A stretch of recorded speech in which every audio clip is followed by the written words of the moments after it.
ಕರೂರು ಕಾಲ್ತುಳಿತದಲ್ಲಿ 40ಕ್ಕೆ ಏರಿದ ಸಾವು, ಆಸ್ಪತ್ರೆಯಲ್ಲಿ 150ಕ್ಕೂ ಹೆಚ್ಚು ಜನರಿಗೆ ಚಿಕಿತ್ಸೆ.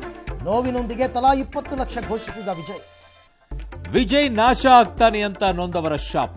ದಳಪತಿ ಬಂಧನಕ್ಕೆ ಡಿಎಂಕೆ ಆಗ್ರಹ. ಕಾಲ್ತುಳಿತ ಪಿತೂರಿ ಅಂತ ಹೈಕೋರ್ಟ್ಗೆ ಟಿವಿಕೆ ಅರ್ಜಿ. ಉತ್ತರ ಕರ್ನಾಟಕಕ್ಕೆ ಮಹಾರಾಷ್ಟ್ರ ಮಳೆ ಕಂಟಕ. ಕಲಬುರಗಿ, ಯಾದಗಿರಿಯಲ್ಲಿ ಭಾರೀ ಅವಾಂತರ. ಪರಿಹಾರ ಕಾರ್ಯ ಚುರುಕಿಗೆ ಸಿಎಂ ಕಟ್ಟಾಗಿದೆ. ಧರ್ಮಸ್ಥಳ ಕ್ಷೇತ್ರವನ್ನು ಮುಗಿಸಲು ಸಂಚು. ಎಸ್ಐಟಿಯಿಂದ ಸತ್ಯ ಹೊರಗೆ ಬರುತ್ತೆ. ತಲೆ ಎತ್ತಿ ಓಡಾಡುವಂತಾಗಿದ್ದೇನೆ ಅಂತ ಧರ್ಮಾಧಿಕಾರಿ ಹೇಳಿಕೆ. ಬಿಡದಿ ಟೌನ್ಶಿಪ್ ವಿರೋಧಿಸಿ ರೈತರಿಗೆ ಜೆಡಿಎಸ್ ಬೆಂಬಲ. 1 ಇಂಚೂ ಬಿಡಲ್ಲ. ಡಿಕೆ ಜೈಲಿಗೆ ಹೋಗೋ ದಿನ ಬರುತ್ತೆ. ಕುಮಾರಸ್ವಾಮಿ ಭವಿಷ್ಯ. 26 ಲಕ್ಷಕ್ಕೇರಿದ ಜಾತಿ ಗಣತಿಯ ಸಮೀಕ್ಷೆ. ಎಲ್ಲರೂ ಹಿಂದೂ ಅಂತ ಬರೆಸಲು ವಿಜೇಂದ್ರ ಕರೆ.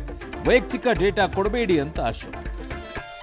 ಕತ್ತಿ ಜಾರಕಿಹೊಳಿ ಬೆಂಬಲಿಗರ ಮಧ್ಯೆ ಹುಕ್ಕೇರಿ ಫೈಟ್. ಇನ್ಫೋಸಿಸ್ ಸುಧಾಮೂರ್ತಿಗೂ ಸೈಬರ್ ಕಾಟ. ಕಾಮಿಸ್ವಾಮಿ ಚೈತನ್ಯಾನಂದ ಕೊನೆಗೂ ಅರೆಸ್ಟ್.